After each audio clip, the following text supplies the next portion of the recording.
Hello দর্শক বন্ধুরা, কেমন আছেন আপনারা সবাই? আশা করছি বেশ ভালো আছেন। ঢালিউডে আলোচিত নায়িকা শবনম বুবলি এবার আয়োজন করেছিলেন একটি বিশাল ইফতার পার্টির, যেখানে উপস্থিত ছিল শিল্পী, নির্মাতারা এবং তার ঘনিষ্ঠ বন্ধুরা। জানা যাচ্ছে এই পার্টিতে নাকি উপস্থিত ছিল জায়েদ খান নিজেও, এবং জায়েদ খান কিন্তু খুব শীঘ্রই শবনম বুবলিকে বিয়ে করতে চলেছে। কিন্তু কেউ ভাবতেও পারেনি যে সেখানে হঠাৎ হাজির হবেন শবনম বুবলির এক্স হাজবেন্ড শাকিব খান, এবং কারো ভাবনার বাইরে শাকিব খান কিন্তু হঠাৎ করে উপস্থিত হয়ে গিয়েছিলেন সেই ইফতার পার্টিতে। এবং শাকিব খান আসার সাথে সাথেই কিন্তু বুবলির চেহারা রং উড়ে যায়, এবং সে কখনোই ভাবতেও পারছিল না যে শাকিব তার ইফতার পার্টিতে।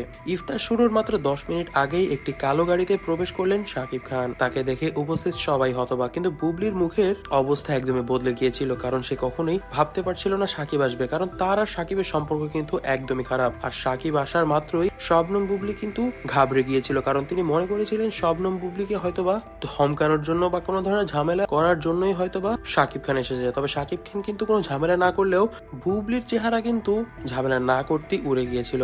ঘনিষ্ঠ সূত্র বলছে বুবলি এবং শাকিবের মধ্যে সম্পর্ক এতটাই খারাপ যে তারা একজন আরেকজনকে দেখতে পারে না। এমনকি ছেলে বীরকে নিয়ে কোনো কথা হলেও তারা একসঙ্গে এখন আর কথা বলে না। শাকিবের কারণে বুবলির জীবনের অনেক সময় নষ্ট হয়েছে, এবং এটি কিন্তু সত্যি যে বুবলি এই কারণেই শাকিবকে দেখতে পারে না। এছাড়াও শাকিব খান কখনোই বীরকে আগলে রাখেনি, এবং এজন্য কিন্তু শবনম বুবলি সবসময় শাকিবকে নিজের থেকে দূরে রাখতে চাইতো। এছাড়াও যেহেতু তার হবু স্বামী অর্থাৎ জায়েদ খান সেই ইফতার পার্টিতে ছিল, শবনম বুবলি ভয় ছিল যদি কোনো কিছু উল্টাপাল্টা শাকিব খান করে ফেলে তবে হয়তোবা তার নতুন সংসার হওয়ার আগেই ভেঙে যাবে, এবং এই ভয়ে কিন্তু শাকিব খানকে তিনি বারবার চলে যাওয়ার ইঙ্গিত এবং ইশারা দিচ্ছিলেন। তবে শাকিব খান কিন্তু নাছোড়বান্দা, তিনি পুরো ইফতার পার্টি জুড়েই ছিলেন এবং ইফতার পার্টিতে খাবারও খেয়েছেন তিনি। এছাড়াও সবার সঙ্গে কথাও বলেছেন, তবে কোনো ঝামেলা তিনি করেনি। তবে তার এই আকস্মিক আসার কারণ কিন্তু এখনো অজানা। শাকিব খান কিন্তু কাউকেই তার আসার কারণও বলেননি এবং তার আসার কোনো ইঙ্গিতও তিনি কিছু দেননি। তবে দর্শক বন্ধুরা, আপনারা কি মনে করছেন এই বিষয়ে তা কিন্তু অবশ্যই আমাদেরকে কমেন্ট বক্সে কমেন্ট করে জানাবেন। আজ এই পর্যন্তই। ভিডিওটি ভালো লেগে থাকলে ভিডিওটিতে লাইক করে দিবেন, বেশি বেশি করে শেয়ার করে দিবেন এবং আমাদের চ্যানেলটিকে সাবস্ক্রাইব করতে ভুলবেন না।